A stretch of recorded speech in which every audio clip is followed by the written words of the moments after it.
Ele entra em crise porque ele vê do outro lado do exército, né, no exército inimigo, não monstros, mas ele vê o avô dele, ele vê o tio dele, ele vê, né, pessoas que ele nutre amor, e ele se vê tendo que matar essas pessoas. É uma situação realmente horrível.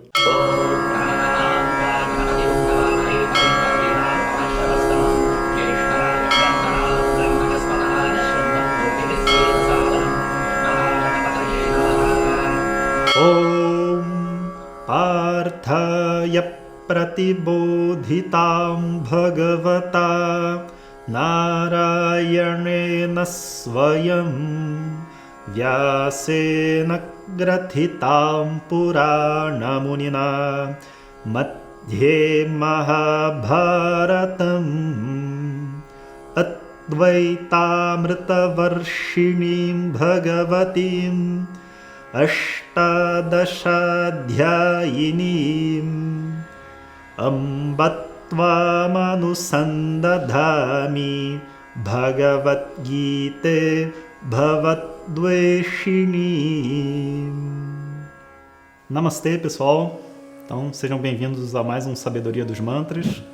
Hoje, o mantra vem em comemoração ao Gita Jayanti, que acontece agora no dia 18 de dezembro. O Gita Jayanti é uma comemoração referente ao dia da Gita, ou da Bhagavad Gita, que foi um texto, né, um ensinamento passado por Krishna ao guerreiro Arjuna durante a guerra do Mahabharata. O Gita Jayanti ocorre no Ekadashi, né, que é o 11º dia, do Shukla Paksha, que é a quinzena crescente da lua, de Margashirsha, que é o mês que equivale mais ou menos ao nosso mês de novembro e dezembro, mais ou menos no final do ano, né? Em geral acontece mais para dezembro, né? Então, antes de entrar na tradução do verso propriamente dito, eu queria passar um pouco do background do que é o Mahabharata e o que é a Bhagavad Gita, né? Nesse contexto, para quem não conhecer, pelo menos ter uma ideia geral. O Mahabharata é um grande épico, né, que envolve uma história enorme entre uma família que tem uma briga, etc. Em determinado momento ocorre o que a gente chama de a Bhagavad Gita, né, que é uma seção desse canto maior e que é muito famosa pelo conteúdo dela, né, porque ela traz um conteúdo de Vedanta, esse assunto sobre o autoconhecimento, que é passado na forma de diálogo de discípulo. A parte central da história do Mahabharata existia uma família, né? E essa família era dividida em dois grupos, a gente pode pôr assim, né? Que eram os Pandavas e os Kauravas. E aí, resumindo, uma das pessoas de um desses grupos, né, dos Pandavas, que se chama Yudhishthira, ele seria o sucessor natural ali, né, dentro daquela circunstância, ele seria o sucessor e seria o rei. Só que uma pessoa do grupo dos Kauravas, que se chamava Duryodhana, não queria que isso acontecesse e tramou várias coisas para fazer com que o Yudhishthira e os Pandavas não assumissem o trono e que ele assumisse, evidentemente, né? Cabe dizer também que, assim, eles eram uma família, né? Então todos eles eram primos. Então esse lance de ser uma família só é muito relevante para o contexto da Gita, do sofrimento de Arjuna, da indecisão que ele vivia, né? Porque envolve os familiares, e a gente sabe que quando envolve família é sempre mais complicado, né? Nessas tramas de Duryodhana, teve um ápice, que foi a tentativa de assassinato dos Pandavas mesmo. Ele chamou eles lá para uma casa e tacou fogo na casa, tentou assassinar, e no final das contas os Pandavas conseguiram fugir. Não tendo conseguido matar os Pandavas nessa ocasião, né, do incêndio, etc., o que Duryodhana tentou fazer foi se aproveitar de um fato, de que Yudhishthira, ele tinha problema com jogos, né? Ele era o que a gente chamaria de hoje em dia de uma pessoa que é viciada em jogos, né? Então, ele tinha esse vício em jogos de dados, né?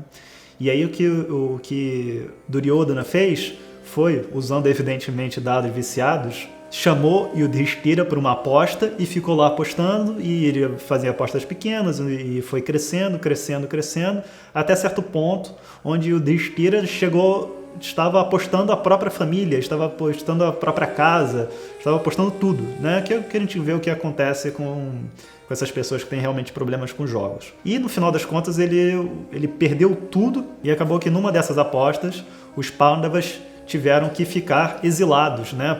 Porque ele perdeu ali, então eles teriam que ficar exilados na floresta por 13 anos. E aí Duryodhana, como bom ignorante, ele tinha essa visão muito imediatista da coisa, né? Então ele falou assim, eu mando eles lá para a floresta por não sei quantos anos e eu fico aqui reinando. Só que, né, os anos se passaram, né? E muita coisa aconteceu nesse período. Evidentemente eu estou resumindo o resumo do resumo aqui, né?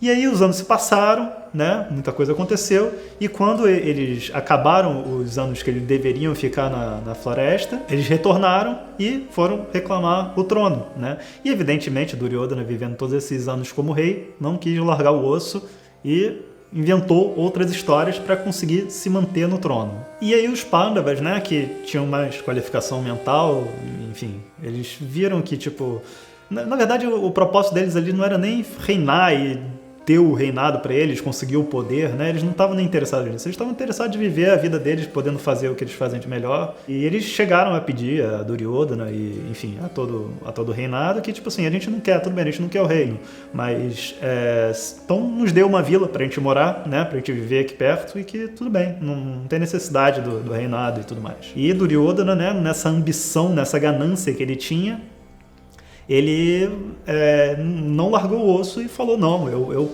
não vou te dar nenhum metro quadrado desse reino, porque é tudo meu, né? Aquela ambição, aquela ganância, né? Desenfreada. Ou seja, ele falou, né? Ele falou explicitamente que se vocês quiserem alguma coisa desse reino, vocês vão ter que entrar em guerra, né? E tudo que eles estavam tentando evitar era a guerra, porque, tipo, ninguém quer a guerra, né? A gente sempre tenta evitar ao máximo, mas em certos momentos a coisa fica insustentável. Aí o que aconteceu? A guerra ia acontecer de fato, ficou marcado, né? A guerra tem uma data para começar, os exércitos se reúnem frente a frente, né, para lutar, e acontece que nesse momento, né, devido a esse conflito interno que existia entre um dos Pandavas, que se chamava Arjuna, que era um grande guerreiro, que era praticamente ali o líder dos Pandavas naquela situação, ele entra em crise porque ele vê do outro lado do exército, né, no exército inimigo, não monstros, mas ele vê o avô dele, ele vê o tio dele, ele vê, né, pessoas que ele nutre amor, e ele se vê tendo que matar essas pessoas. É uma situação realmente horrível. E ele começa a entrar em crise e começa a dizer assim, é melhor largar tudo, né? De que vale vencer essa guerra, se para vencer essa guerra eu vou ter que matar as pessoas que eu amo e tudo mais. E Krishna estava com ele, né? Krishna, ele sabia guerrear, né? Mas ele naquela situação ele estava apenas como o cocheiro de Arjuna. Arjuna tinha uma certa noção de que Krishna era uma pessoa especial, que ele sabia, ele entendia das coisas e tudo mais. E aí ele chega para Krishna e abre o coração, né? E fala do sofrimento que ele estava tendo, de que ele não conseguiria fazer nada daquilo, ele desmonta realmente. Inclusive o primeiro capítulo da Bhagavad Gita se chama Arjuna Vishada Yoga, o sofrimento, a depressão, né? Não só um sofrimento, é uma depressão, um sofrimento profundo de Arjuna. Então é esse momento onde Arjuna coloca toda aquela tristeza dele, toda a indecisão dele, ele não saber o que fazer, essa desesperança, que é característico de uma depressão mesmo, assim, você tende à inação. E ele pede para Krishna, fala assim, Krishna, eu não sei o que fazer, por favor, me esclareça, né? Faça eu entender o que eu devo fazer, porque realmente eu não vejo realmente como eu vou lutar contra eles, e eu tenho no meu coração que realmente eu não posso largar a guerra aqui no meio do nada, porque, né, entrar nessa guerra significa ele defender uma ética, uns valores morais e também a própria situação no país como um todo, né? Ele representava isso e ele deveria realmente estar ali. Então fica nesse conflito e aí Krishna começa a falar e quando Krishna começa a falar, a Gita começa, que são versos de ensinamento que falam não só sobre o como agir dentro do mundo, né? Que a gente chama assim as noções de Dharma, de Karma Yoga, né? Como você agir dentro do mundo, como que deve ser feita a ação. Ele ensina como viver essa vida, né? Aponta como deve ser vivido.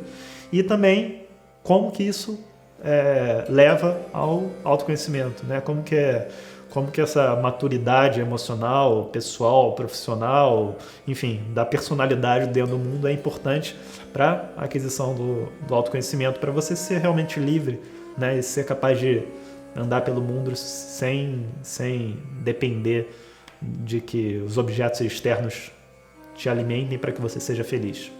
Ok, então já falamos bastante aqui sobre o contexto. Vamos então às palavras, né, do verso e vamos ver o que elas significam. Esse verso aqui é um verso que está dentro de uma composição chamada Gita Dhyana, né, que é um verso de meditação na Bhagavad Gita, né, de meditação, de contemplação da Bhagavad Gita. E esse é o primeiro verso então da Gita Dhyana. Então vamos lá. Om Parthaya Pratibodhitam. Então, Pratibodhitam, aquela que foi Pratibodha, aquela que foi ensinada, né? Ensinada para quem? Para Partha, né? Parthaya significa para Partha. E Partha aí significa Arjuna, é um nome de Arjuna, que significa filho de Pritha, né, que era a mãe dele. Então, essa Gita, né, ela foi ensinada por quem? Ela foi Pratibodhita por quem? Por Bhagavata. Quem é Bhagavata? É Krishna, né? Então, e quem é esse Krishna? Ele põe logo a seguir aqui. Narayanena Swayam. É o próprio Narayana, né? Narayanena Swayam. Tá, e o que a gente pode entender aqui é que aqui ele está colocando Bhagavan, né? Krishna, como sinônimo de Narayana, né? Como sinônimo de Vishnu. Então, o que está querendo dizer é que Krishna é um avatar, né? É uma encarnação de Vishnu. Aí agora na segunda parte ali tem escrito assim, Vyasena Gratitam Purana Munina Madhye Mahabharatam. Então, Vyasena, por Vyasa, né? Pelo sábio Vyasa, que é Purana Munina, que é um Muni, né? Que é um sábio Purana, que é um sábio antigo, né? Que a gente pode... Purana significa tanto as escrituras que se chamam Puranas, como antigo, né? Aquilo que é antigo. Então, ele é o antigo sábio Vyasa. Ou a gente também pode ver como o sábio das Puranas, né? Aquele que a gente conhece das Puranas. E ele também é conhecido como o que escreveu as Puranas, né? Então, das Puranas nesse sentido, é aquele das Puranas, né? O Vyasa, o grande Vyasa. O que foi feito por Vyasa? Gratitam, ela foi escrita, foi composta, a gente pode botar assim, né? Então, aqui está dando mais um adjetivo para Gita, na forma de um particípio, né? Que ela foi escrita, né? Por Vyasa, que é o sábio das Puranas. E onde que ela foi escrita? Madhye Mahabharatam, no meio do Mahabharata. Então a gente tem aqui nessa outra parte que fala assim, Advaita Amrita Varshinim, né? Aquela que é a chuva de Amrita, né? Do néctar de Advaita, da não dualidade. Então, chuva aqui é um indicativo de abundância, né? É como se todo o entendimento da não dualidade, que é o entendimento do autoconhecimento, né? Viesse através da Gita na forma de uma chuva, né? É abundante.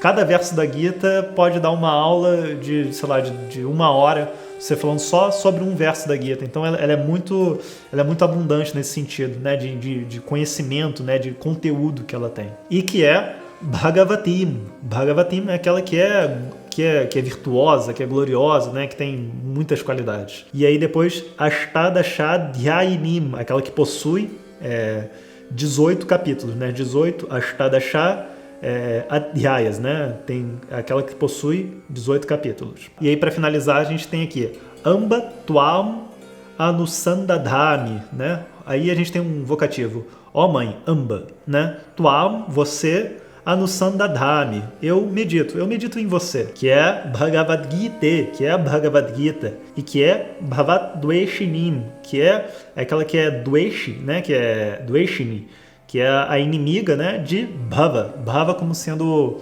o samsara, as dificuldades que a gente tem na vida, né, a ignorância, a gente pode pôr assim também, né? Então, é aquela que é inimiga, no sentido que é aquela que destrói a ignorância. Então, vamos só ver a tradução completa, né, do verso, só para a gente ver como é que fica tudo junto. Então, fala assim, ó mãe Bhagavad Gita, eu medito em você, que foi ensinada a Arjuna pelo glorioso Narayana, em pessoa, Swayam, e que foi composta pelo antigo sábio, ou o sábio das Puranas, no meio do Mahabharata. Você é a chuva de néctar da não dualidade, né? do autoconhecimento. que é gloriosa, Bhagavatim, ou virtuosa, e que possui 18 capítulos. E que é a inimiga do samsara, que é inimigo da ignorância, né, da vida que a gente vive aqui. Então a gente está cantando isso daqui em homenagem ao dia da Gita, né, o Gita Jayanti, né, o dia em que a Gita foi cantada de Krishna para Arjuna. E para concluir, vamos falar aqui um pouquinho só sobre o que é feito, né, em geral nesse dia. Basicamente o que as pessoas fazem, se você for na Índia, por exemplo, são rituais para Krishna, rituais que a gente chama de puja, né, que são onde são oferecidas várias coisas, flores, luzes, enfim, um monte de coisa. E também, evidentemente, é cantado a Bhagavad Gita nesse dia. Então, a Gita, como ela está na forma de versos, né, e versos que tem métrica e que tem melodia, eles são cantados nesse dia. Então, em geral, a gente canta ou um capítulo da Gita ou a Gita inteira, né, dependendo do local. Então é isso, pessoal. Espero que vocês tenham gostado. Esse foi mais um Sabedoria dos Mantras aqui. Bons estudos para todos vocês. E que a Gita continue nos abençoando aí. Hari Om. Né, que é um verso de meditação na Bhagavad Gita, né, de meditação, de contemplação da Bhagavad Gita. E ele é um verso de o quê?